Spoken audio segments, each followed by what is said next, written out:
Thank you, Ian, for coming along and being a part of this. Obviously, very important, your position. But thank you to the people of Dubbo for coming along. Obviously, incredibly important issue here, and it's great to see so many people that have turned up here today. I've got my fellow councillors on the front here, which is fantastic to see them coming along here as well. And it's great to see them there, and some of our council staff, including our general manager. So thank you for coming along. I was at Wellington this morning. Unfortunately, I wasn't allowed to speak in Wellington in relation to the rules of when I'm allowed to speak, so I couldn't speak there, but it was actually quite interesting hearing what people in Wellington had to say. Is that feedback? I'm seeing a few people having on this side.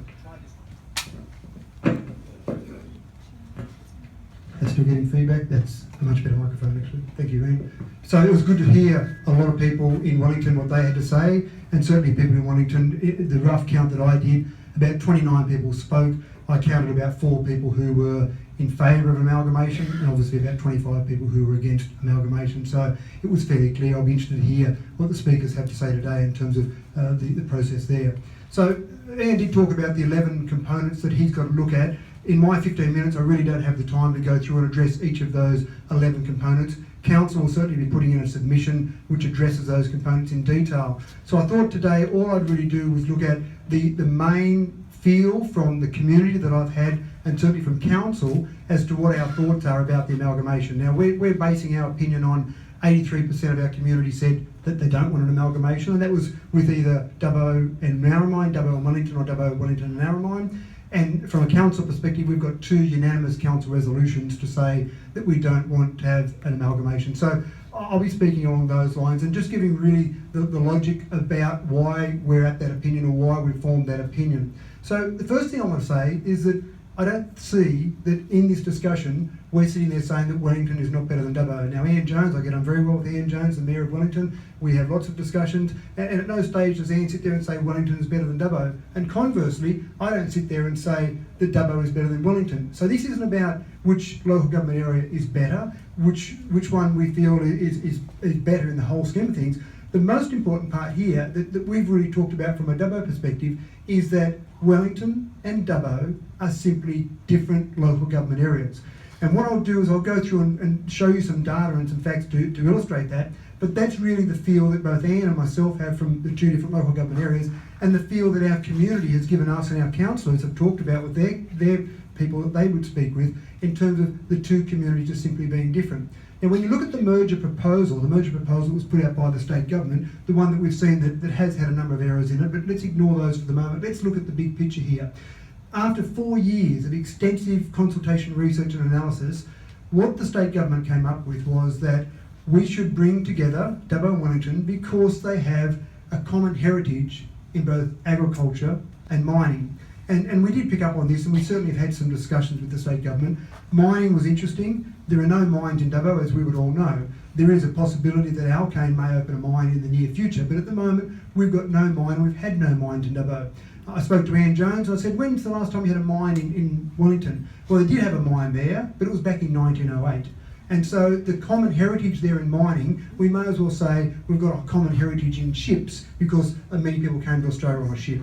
So you can go back that far, but really there's no common heritage there that I would see in mining. From an agricultural perspective, I'll go and look at some of the data, because there is some agriculture in both of the local government areas, and let's see how we've got that common heritage there. And so when I started to think about that, what I really thought about was the state government is asking us to take some action. They're asking us to amalgamate with another council. They may not ask us, they may tell us, but at the moment they're asking us to consider the proposal.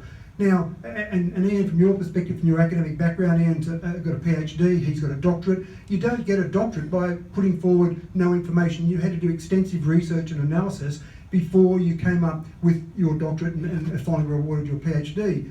You don't do that without having some research and analysis. Now, what we've seen from the state government so far has really been that without that accurate data, what they're really saying to us is that action with that accurate data is really nothing more than an experiment. So they're really saying to Dubbo and Wellington, let's experiment by putting you 2 together, because there has been absolutely zero analysis done between a merger of Wellington and Dubbo. There's been some generic research done by KPMG across the entire state, which says bland statements such as 2% cost savings if you amalgamate councils. But that doesn't really address the specifics between Dubbo and Wellington, and I think that's where the state government's missing it. So we really don't have any accurate data to support the amalgamation, and normally in any scenario, when you haven't got any information, any data to support changing what you're doing, then you would leave things the way they are. But let's go further than that. And what I'm going to do briefly now is run through a few data components, and let's look at the data between Wellington and Dubbo and just see the differences. And as I said at the beginning, this is not about Wellington or Dubbo being better than the other one. It's just about the two being different. And why would you bring together two local government areas that are so different? Let's look at our people for a start. I've got a few little tables that I'll bring up here. From an Aboriginal perspective, we've got 14% of our population Aboriginal. We're obviously in Wiradjuri Nation, and we've got 8 different clans here in Dubbo.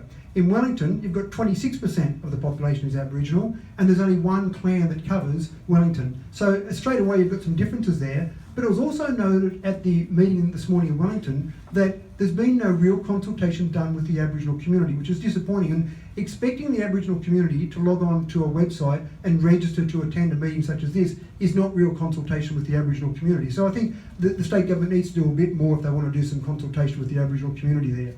Then you go to our median age. Dubbo is a relatively young local government area, and certainly younger than the state average. So 35 years of age is our average age in Dubbo. 42 years of age, and many people do like the lifestyle in Wellington, so they do retire there. So that increases their median age in Wellington. So different ages there. Household income, we've got an average which is above the state average. $70,519 is our median household income. $54,446 is the Wellington LGA median household income. So again, a fairly dramatic difference there.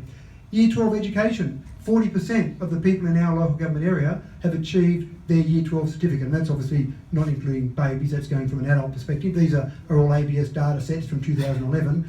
27% is the figure for Wellington. Again, not saying one's right or better or wrong, it's just saying that there are dramatic differences there. And born overseas, the number born overseas from Dubbo is 11%, and again we go to Wellington, we go back to 5%. So you can just see there with the people that make up the two different LGAs, they are remarkably different. When I go to employment in terms of the different industry sectors that we've got between the two, and this is where I'll point out that one with agriculture. Healthcare is the number one employer in Dubbo, 16.6%. And it's amazing how many times I'll speak to someone from Sydney or from a government organisation based out of Sydney, and they assume that we are all farmers living in Dubbo. And when I talk about the employment sectors and the industry sectors, they're quite amazed. So number one in Dubbo is healthcare. That's number 3 in Wellington with 11.7%. So there's some similarity there, a few percentage points difference. Retail number 2, that normally amazes people from Sydney, that retail in Dubbo is number 2. 13.3% of our employment is in retail. In Wellington, 9%, number 5 in the employment sector. Then we go down to public admin, and that jumps one for Dubbo. We've got education in the middle there at number 3 for Dubbo. We've got 8% of our employment in public admin. In Wellington, almost double that at 15.8%.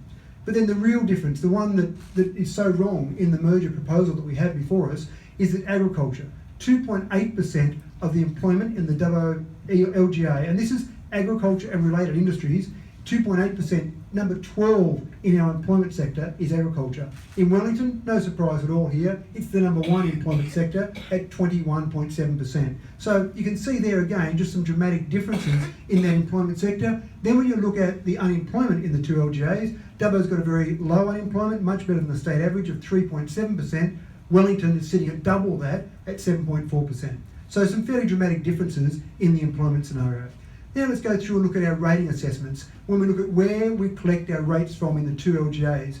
In farmland, as we've just talked about, from that employment, obviously agriculture is fairly low in Dubbo. 4% of all our rating assessments, only 4% come from farmland. 25% come from farmland in Wellington. No surprises there, it is a farming community. When we go through to residential, most of the people in Dubbo, we're all urban people, or most of us are urban people. 88% of our rating assessments come from residential, 69% in Wellington, and then business, both fairly similar there, 8% for Dubbo and 6% for Wellington. But then when you look at the actual breakdown, and I've heard people say to me that they assume that the rates that we collect from Dubbo and Wellington must be similar. Well, Dubbo, in terms of rating income, $23.7 million is what you all contribute to the council coffers for us to go and run Dubbo the way we run it. In Wellington, $5.7 million is the difference there. Again, it's a smaller population, you would expect that. Having said that, the actual LGA is 20% larger in land area than Dubbo's LGA. So Wellington is doing a tough job trying to run their entire network over their LGA with an income that's about 20% of the income of Dubbo's LGA. Then we look at the road network, incredibly important. Rural people are always talking about dirt roads, how many roads have been sealed, what are you doing with my roads? It's almost the most common question councillors get is in relation to roads and any sort of potholes we might have in roads. The total distance in the two LGAs is remarkably similar. 1,301 kilometres in Dubbo versus 1,235 kilometres in Wellington. That's despite the fact that Wellington is slightly larger, but we've probably got more roads in our urban areas. But then when you look at the sealed roads, and again, this is something that we talk about constantly.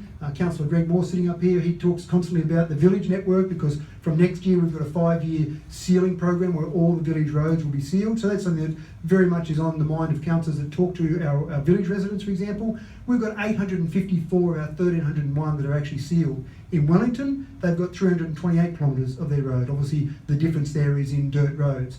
And then you go one step further to curb and guttering, so it's almost a higher level of sealed road. You go to curb and gutter, and you've got 401 kilometres of our total road network has got curb and guttering. In Wellington, you've got 69 kilometres of the total road network is curb and guttering. And that just reflects the fact that they've got a smaller urban area or a smaller city area. Let's look at their radio stations. I thought this was an interesting one. I wondered who people listen to in Dubbo and who people listen to in Wellington. The preferred FM stations in Dubbo, Star FM and Zoo FM. So they're our two commercial networks. They're the ones that people listen to. In Wellington, Binjang and 2GZ seem to be the two radio stations that people typically listen to.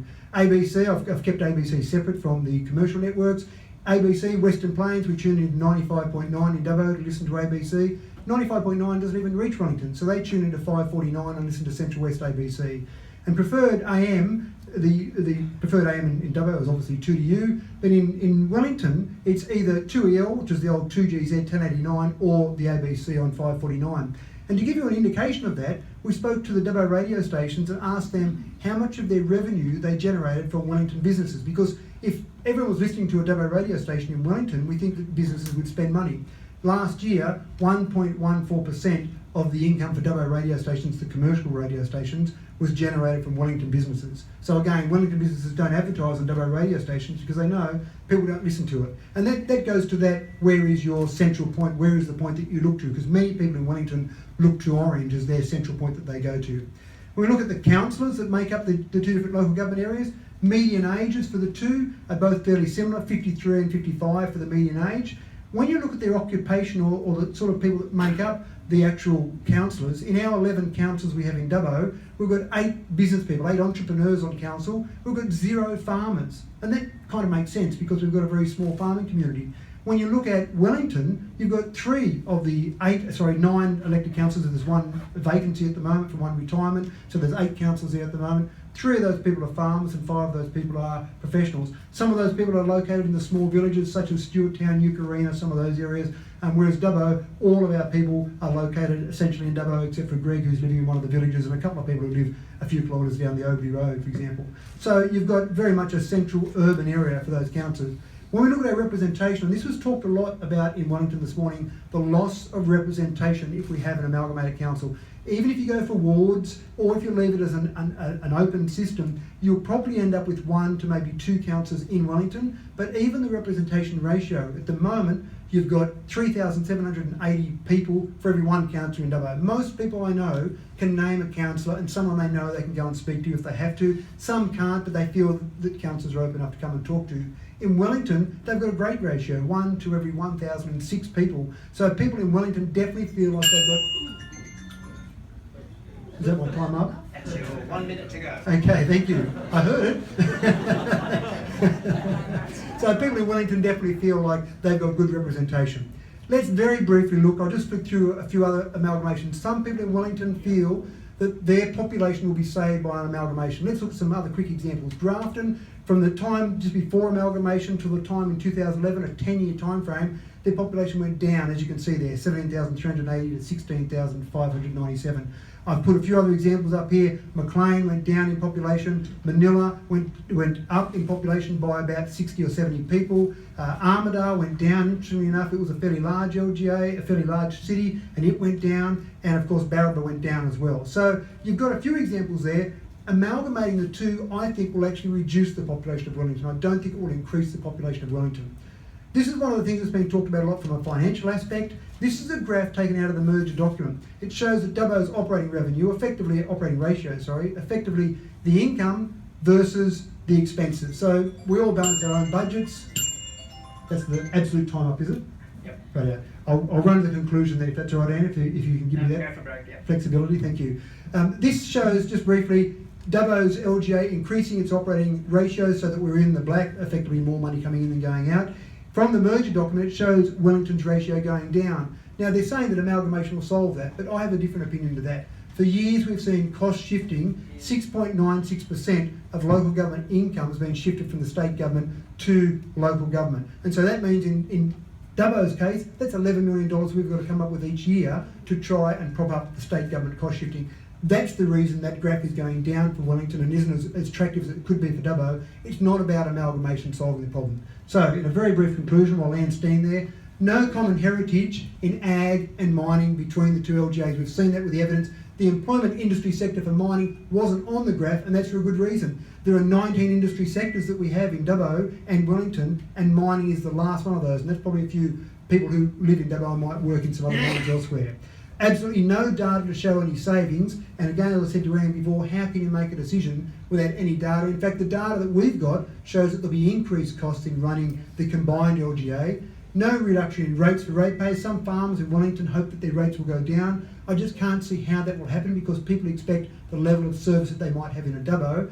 We have got different communities. We've seen evidence of that. There is no doubt about it. They are different. And we've seen minimal success. So when we've looked at other mergers, there has been no paper done to show how you get a successful growth in population out of having an amalgamation. What I feel like, and our councillors feel like, is that this is simply a square peg trying to be driven into a round hole. They're different communities. We work well together. It's like we've got a next door neighbour. I've got some next door neighbours that I love, but I wouldn't want them to live in my house with me. And that's exactly what we've got here. We've got a next door neighbour we get on very well with. Let's not invite them into our house. They're not inviting them to their house. Thank you, Anne, for that little bit of flexibility.